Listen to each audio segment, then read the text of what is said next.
must be out of your goddamn mind. Joe Louis, the greatest boxer ever lived.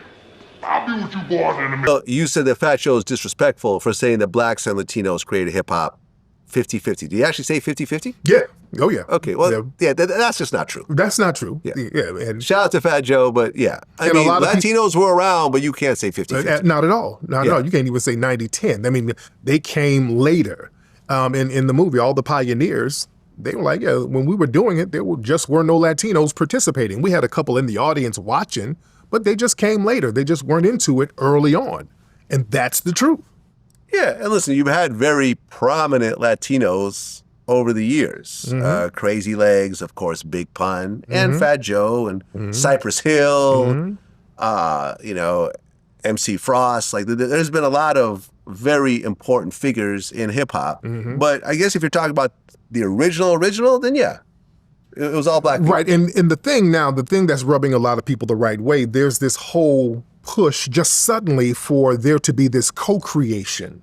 Because now hip-hop is going to the Olympics, breakdancing is in the Olympics now, so now there's a big corporate drive and there's going to be a lot of corporate money there. So now hip-hop and breakdancing and b-boying is looked at as a positive. When black people were just doing it, it was like, oh, look at those Negroes on the floor. What are they doing?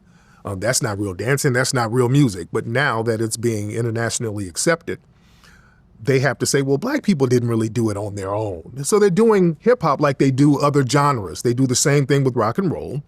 It was negative until white people did it, and then rock and roll is a white thing. Country music, our sister Beyonce has a hot country album out now, and they're making it seem like she's co-opting somebody else's culture. Country music comes out of foundational black American culture. So what happens is we let people come in and just take the culture and then turn us into guests in the culture, because that's what they're trying to do with the whole Latin situation. They want to go from Latinos were 50-50 to Latinos actually created breakdancing and black folks got it from them. That's where it's going. And that's where a lot of people are like, hey, let's put a timeout on this and back it up until the... So that's... Welcome to the show, everybody. It's your boy, No Joker. We're going to talk about Fat Joe explaining that black and Puerto Ricans created hip hop together. He said 50-50. 50-50 really can't put a measurement to it because it doesn't even matter. Because hip hop is not owned by any black and Latino today. What does it even matter? You should have been talking about this 20, 30 years ago. You don't own hip hop. Caucasians own hip hop. Jews own hip hop. Black and Latinos are having this conversation. They don't even understand that the Jews and the Caucasians and the Anglo-Saxons. You know what Anglo-Saxons are? They're not Irish. They're not the Jews. They're not the Irish.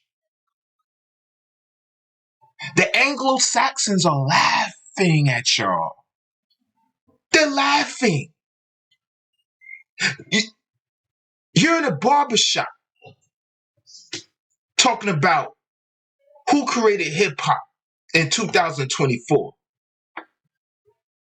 Sounds pretty stupid to me. Sounds pretty dumb to me when hip-hop is actually now in the stock market. You ever heard of Spotify? You ever heard of Live Nation? Yes, it includes other genres of music, but hip-hop is one of the biggest. You could go on the stock market and buy hip-hop right now. It's called Spotify shares. You could go on the stock market and you could buy Live Nation. It's called Live Nation shares. This conversation is irrelevant. But to make Fat Joe's point clear, hip-hop was created by black and Latino, and I'm going to tell you why. Fat Joe's a white Latino. which mean on exterior, we mostly see white skin, right? That doesn't mean anything. He would never be, ever be part of any European group. He would never be accepted by any white European group as far as, oh yes, he's a Caucasian. You could see his ethnicity all through him, all through his body language, all through his language, all through his DNA. Hispanic is a group of people. Hispanic is not a race. Wasn't Alpo Latino? Oh, but the Black Americans, they'll accept Alpo because of all the negativity he had. But in actuality, he is a Latino. There's many Latinos that are dark-skinned with their hair that we call nigger hair. There's many. Look at baseball. Many of them are Latino. You look at them, you may look at them and say, okay, he's an African American. But when they start talking, when you start seeing their body language, and even the ones that don't speak too much Spanish, when you start hearing them talking about their family and how their family eat Goya this, plantanos this, arroz con pollo this, that, you start to realize, oh, dang, he's not us. He is you. He's just Hispanic. It's just a culture. Hispanic is not a DNA. The whole argument with Black and Latino is so stupid because Black is something that was made up.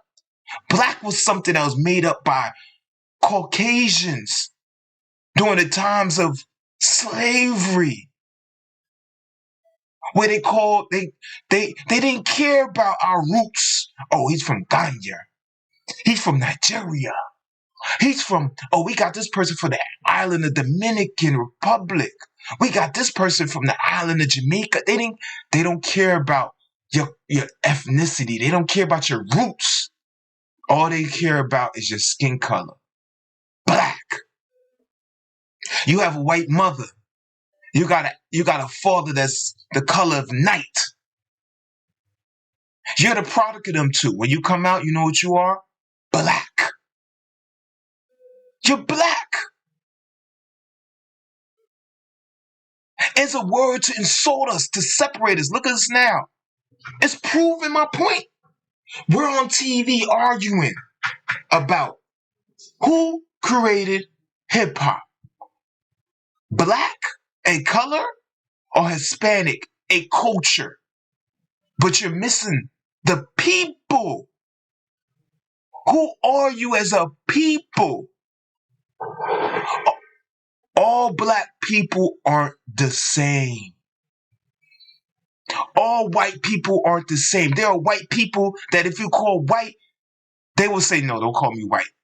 I met many Italians that say, yo, don't ever call me white. I'm Italian. I met many Irish people that say, yo, don't call me white. I'm Irish. It's only us brown people that love the word black. They love the word that the people who kept us down for so long kept us in chains. They love the name that they gave us. You know what? What's the opposite of white? Let's call these people black. It's like in Dominican Republic. Dominican Republic is an island. It's not a DNA. When the first inhabitants of Dominican Republic, when they first got there, they just started to wipe out the natives there, wiping them out because the natives there did not want to be enslaved. They started to wipe them out, the Taínos. In Puerto Rico too, they started to wipe them out, the Caucasians. The Taínos was fighting with arrows, with sticks. They knew the land. They did not want to be enslaved. So the Caucasians, you know what they did? They said, you know what?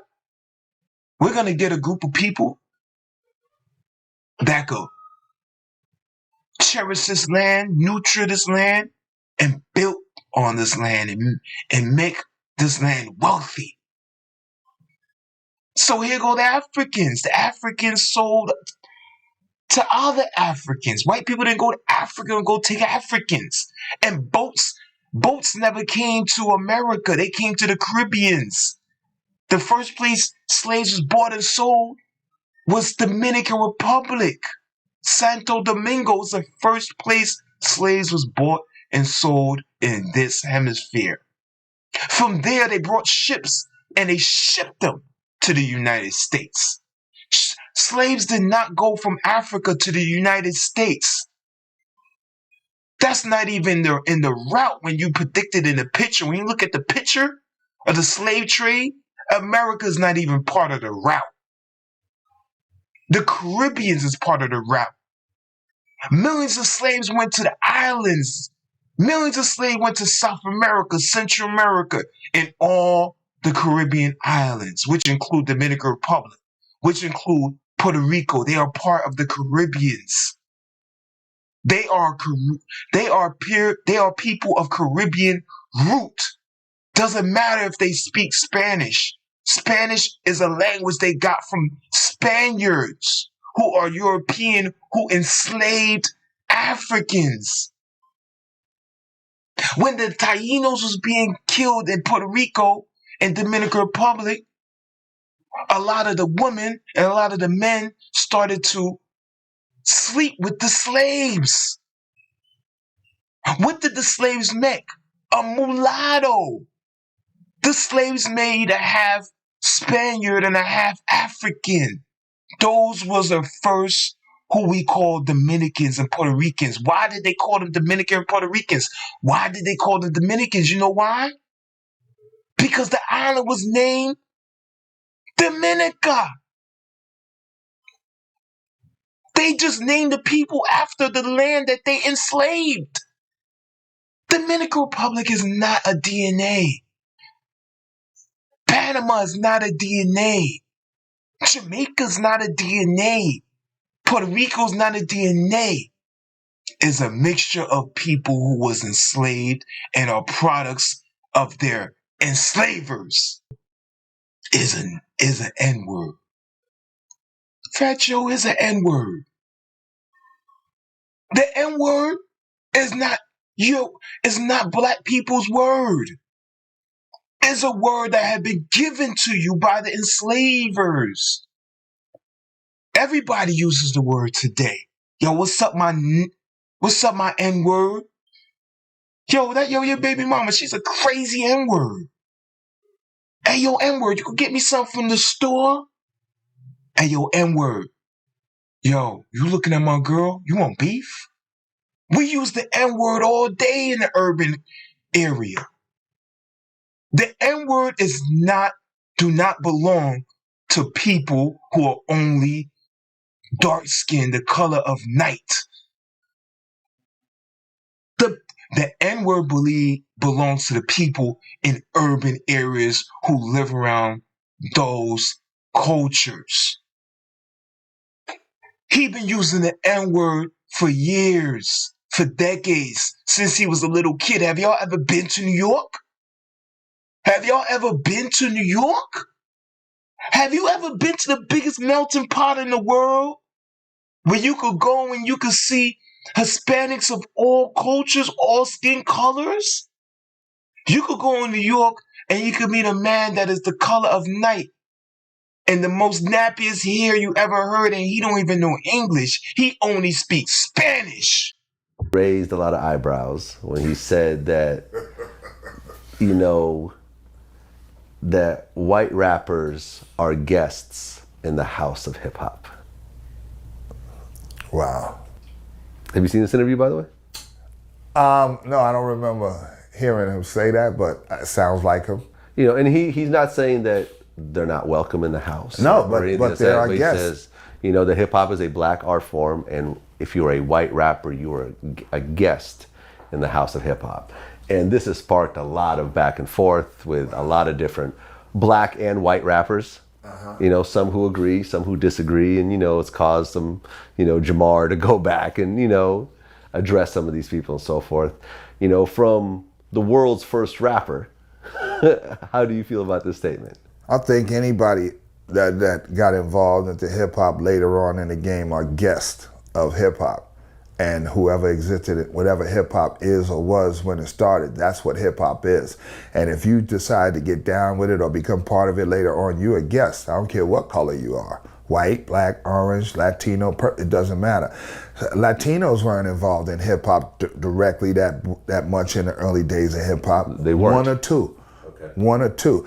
My partner, Disco Wiz, my first DJ partner in hip hop, he used to beat up people in the street for telling them, why you hanging with them niggas?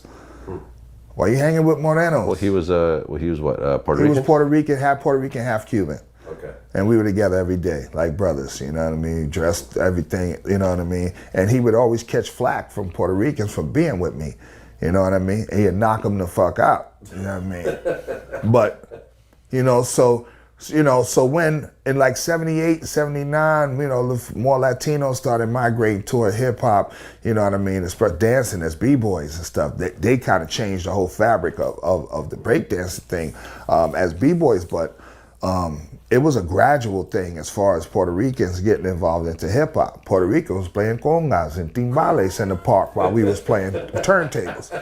All right, so they are guests. Sure. In the hip hop. So would you say that Lord Jamar is a guest in the House of Hip Hop? Is it because you got in later or because you're not black? Because he got in later, based on your definition. I would say that his lineage dictates he's in. His like lineage? You can't be you didn't have to be a slave, but if your father was a slave, your grandparents were a slave, you come from slavery. You're a descendant of slavery. Jamar's a descendant of hip hop. It's his natural birthright to be a part of this culture. Radical black racist. I didn't know that. The situation with Fat Joe, that black man, whoever he is, I don't know, that's sitting there interviewing him, to let this man sit in front of you, not even a black man, sit in front of you and tell you that you have people in your community is radical black racist and using the N-word in front of you. See, listen, where's my New York people at? Let's talk. Example number one. This proves a point, and many people point. The most racist people on the planet is a black American. The most racist people on the planet today is a black American. The people who call themselves, who believes themselves to be a crayon color, they believe themselves in their heart. They put it on posters. They put it on t-shirts. They put it on hats. They tattoo it on their skin. They believe that they are a crayon.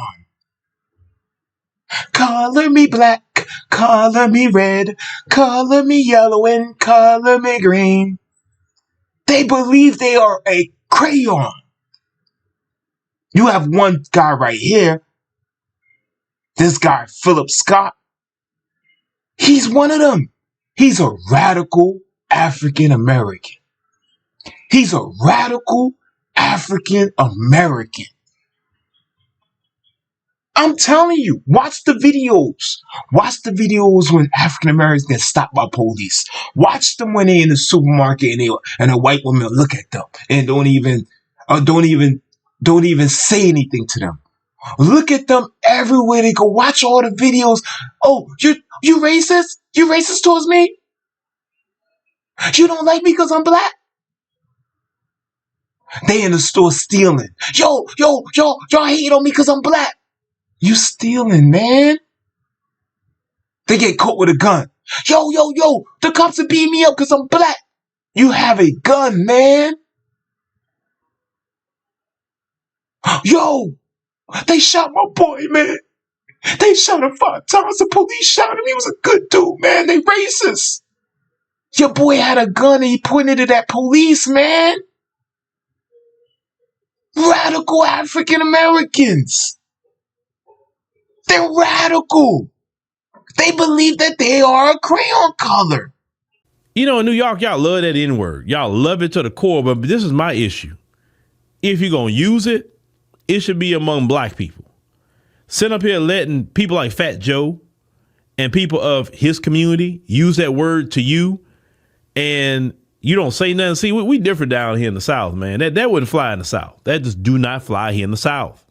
That would be a problem. Fat Joe don't come down here with that. He don't run around here telling black people that to their face, not down in the South. This is the problem. You heard what he just said. You let a man like that, like Fat Joe, use the N-word. He don't even understand that Fat Joe and the people he called black, they are the same people. They are the same people. The thing about especially Southern African Americans, they think that they was born in Tennessee and their whole family came from Tennessee. Like, they think that's their whole entire lineage is Tennessee. They think their whole entire lineage is Mississippi. They don't even understand that their lineage come from Africa, the same place Fat Joe lineage came from. If there wasn't no slave trade, trust me, you and Fat Joe wouldn't even exist. I'm going to repeat that again. If it wasn't no slave trade, you and Fat Joe wouldn't even exist. If you do a DNA check and you go back, Fat Joe might be your cousin. Just because your mother and father is who you say black. This crayon color that y'all use, black. Hey, I'm black. Yo, don't you where your great grandparents? Like, they from Ghana? They from. I see your grandma look a little Asian. Though. I saw a picture of your great grandmother. She look like she's like half Chinese and African. Nah, we all black. They just want to be black. They don't care about no DNA. They don't care about no heritage. All they care about is a crayon color. If this man lived in a city like New York, he would probably understand it a little better, because he will be culture shock when he go to a Dominican store and he see all dark-skinned people in there. When he go to a poppy store and he got some dude come up to him looking like a black African-American Tyrone that don't even know English. He speaks Spanish. You walk the streets, you see people from Indonesia, dark skin. You see people from Thailand, dark skin. You see people from the Philippines, dark skin. All these people know is a color. All these people know is black. But this man, see, he's speaking like a colonizer. A colonizer would say, how dare you take ownership of your culture and you don't gatekeep it? Because I'm supposed to come in and out of it when I want to, do what I want to in your culture, and you better not say nothing. Black Americans have every right to gatekeep any part of our culture. And to hell with anybody that has to have an opinion otherwise. Black man. Knock, knock. Is there anything in that little nugget head of yours with the little old school 1940s afro? You don't even keep yourself upkept. Look at your beard, bruh. It's either you dye it black or you keep it all white. You don't do no salt and pepper. What you think you is? Who you think you are? Who you think you are? Talking about gatekeeping?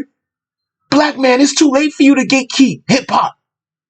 You already lost it. You should have been talking about gatekeeping decades ago. How can you gatekeep something you don't even own? How can you gatekeep something you don't even own? You don't even have any equity in. That's what's wrong with black people. You see, they start a job and they've been in that job for 20 years. And then you start the job and they telling you what to do like they own it. Like, oh, you know Miss Harris don't like that. Don't let me tell Miss Harris. Oh, you know you're not supposed to be doing. I've been here for 20 years. They talk like they get equity in it. When they don't even know that a job is made to stack your money up and invest. A job is not meant for you to be relaxed in, like, oh, I got me a job, I'm about to get a house, I'm gonna move my family in a nice house, pay a high mortgage, and the property tax gonna go up every year. Most likely I'll be stuck at this job because everything gonna move up while I'm still getting paid the same. Black people. Crayon colors. Wake up. Groups gatekeep their culture, and I take no issue with that. If you don't have something exclusive, then it's not worth anything. See, this has been the problem with Black American culture. We have been allowing anybody to come in and out of it if they want to, and everybody feel that they can just run over and trample and use our culture anytime they get good and ready. So now you're having Black Americans say, oh, no. We about to start enacting some gatekeeping and exclusivity. And when Black Americans started to do that, that's bothered a lot of people like Fat Joe. And when you start doing that, you find out who really respect the culture and who really disrespect the culture. And Fat Joe is running around here like a Spanish colonizer, period. He's not a guest or anything. He's a colonizer. You see, this is what happens when people talk and they don't know their history. This is what happens when people talk and they don't know their history. Fat Joe's a colonizer. How is Fat Joe a colonizer when the only reason why he's here because his family, his ancestors was colonized? You fool. You and him got the same ancestors, you fool. He just got more Spaniard ancestors than you. That's all. You can't deny him from his DNA, his African DNA. You can't deny him from that. The colonizer, he's a Spanish colonizer. You don't even know that Spanish people are from Spain. Spanish people are white people from Spain. If you call a Spaniard who is a European, if you call them a Hispanic, that's like calling them an N-word. You don't even know that Spaniards made Hispanic a downgrade of a human being. You don't even know that the word Hispanic was created by the same people that created the word nigger. You don't even know that. You lost. You lost. Are in to be quote unquote racist to anybody. Show me any system in America that we as Black Americans can exclude anybody and hurt somebody out of. Show me how we can deny jobs to people. Show me how we can deny home loans and business loans from people. Show me how our police officers who are Black can just wholesale shoot down people, right, who are non-Black and get away with it. And nothing happens to them. Show me that. Here we go. Another radical left African American who call themselves a crayon color Black, spreading hate. He said the police are just gunning down Black folks for no reason, right? He's not racist because they don't deny people loans. So because you as a group of people can't deny another race of people loans, you're not racist. That's his definition. That's his definition. You see the IQ? There's no sense to even talk to these type of guys because their IQ is so low, you can't even find it in a bright room. They IQ so low you can't even find it in a bright room. All they do is spread hate. They actually help the colonizers and they don't even realize it. They help the colonizers and they don't even realize it. They vote Democrat. They stay in these urban areas and they collect welfare, unemployment for generations after generations. They help promote violence within themselves. They help keep up the criminal justice system. They the ones who make it $1 billion industry. They help to spread the hate. Look at a congresswoman, the black girl, I forgot her name in Congress. Look how all she do is talk about slavery. She helped keep slavery, the idea of it, alive. When you keep that slavery alive and keep the mentality of a group of people down and making them feel like all they was slaves, you help to spread laziness. You help to spread unproductivity. You help to make people not want to do anything but themselves, and you help them do the most important thing. The most important thing. The one thing that the people who call themselves crayon colors, like black, the one thing they're good at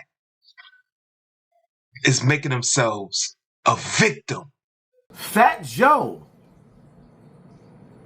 My niggas don't dance, they just pull up their pants and do the rock away.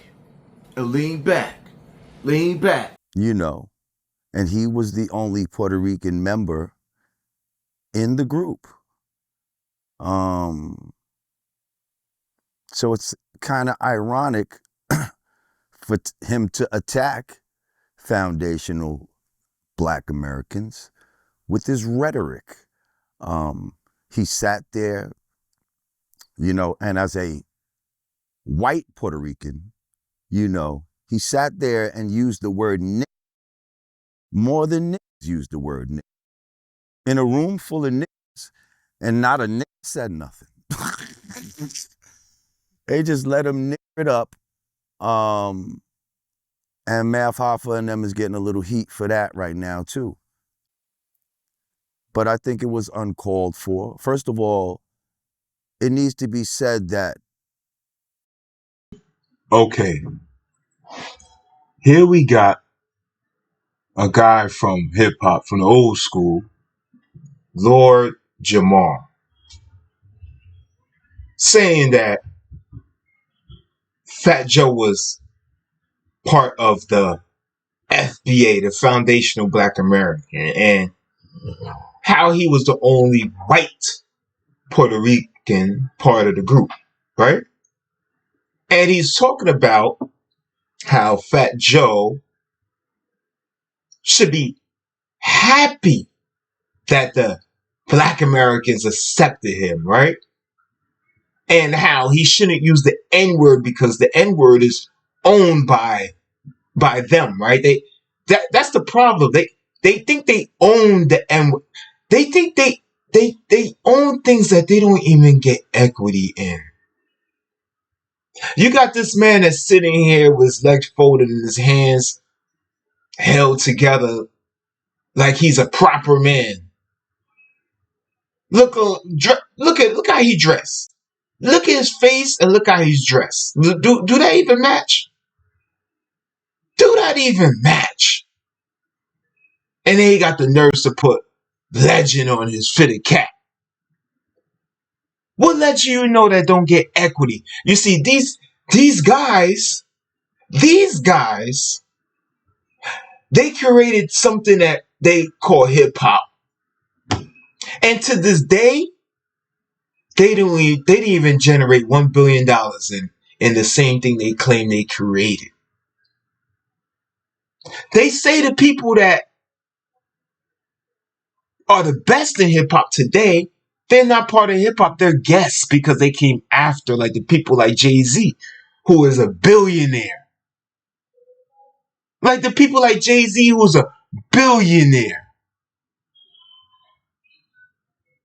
And Jay-Z don't even like half of y'all. Jay-Z don't even think he's one of y'all half the time. But you own hip-hop. But didn't get 1 billion in hip-hop. Make that make any sense? These guys, they created something but never created anything else. Okay, you created hip-hop. Did you create a city? Did you at least build a town?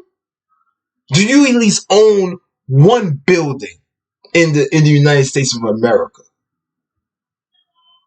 I don't care about the house that you live in. Do you at least own at least 5 buildings in 2 cities? These guys rely only on hip hop. They got hip hop tatted on their skin. Meanwhile, the Jewish man, he don't got not one tat on his body. And he making more money than you in one day, more than you made in your whole career. Talk about the origins like Kool Herc and Grandmaster Flash. These people were from the islands. They're not even from the States. Kool Herc is Jamaican. Grandmaster Flash is from Barbados. So hip hop was started by island people. Puerto Rico's the island, and we got blacks in Puerto Rico, just like we got whites. We got different colors in PR. So, I mean, that's another subject, right? If we want to talk about all the elements of hip hop, a lot of people think it's just rap. It ain't just rap. Hip hop is graffiti, it's DJing, it's MCing, it's breaking. Who dominated the break scene? Come on. Who dominated the DJ scene? That could go, that's argument. That could be argued, right? But there were Puerto Ricans early on, Disco Wiz, Charlie Chase. These guys are day ones. They're from day one. Rocksteady Crew, day one. All Puerto Rican based, crews and artists. So it's the strongest thing I get. No ideas original. We all copied from somebody. If we want to get technical, we talk about hip hop in the Bronx in the early 70s. It's black and Puerto Ricans there at the same time. Who did what? Who did what more? He did more, whatever. People talk about Herc and Flash, these people from the islands. Black Lives Matter movement had something to do with it in terms of us, and the blacks owning their history. So maybe this fell into that a little bit because so much goes, unspoken about or disregarded, but so much history was made, that goes untalked about by black people, man. So this somehow maybe leaked from there, I think, a little bit. The first hip hop movie ever made. And who's on stage? You got Rocksteady Crew breaking. You got Ruby D. You got Charlie Chase. You see Spanish people in the movie. That's the first hip hop movie ever made. So it can't be denied, and, no disrespect to anybody out there, but if you're going to get technical, Kool Herc was Jamaican. Now, here you go, peoples. Another example of you can't tell these people that call themselves black nothing. The origins of the people who even started in hip-hop, according to this man who was there. I wasn't there. I'm too young. This man was there. He said they was from the islands. What did I say earlier? Most slaves that came over here in this hemisphere, they came to the islands. Don't let black Americans tell you that there was a whole bunch of ships that came to the U.S. shores and millions came to U.S. It's false. They came to the islands. They came to Puerto Rico first. They came to Dominican Republic first. Cuba first. Cuba was a place where they held slaves in a castle. That's why when you go to Cuba, you see the skin colors, it varies in so many blends. Caramel, dark skin, chocolate, caramel, dark caramel, all type of complexions over there in Cuba. So for you to say that a man who is from the Caribbeans, an island called Puerto Rico, is not part of your heritage and not part of something you created when the people who was around are Hispanic, which can include any skin color, you must be smoking that good. Thanks for watching. No Joker.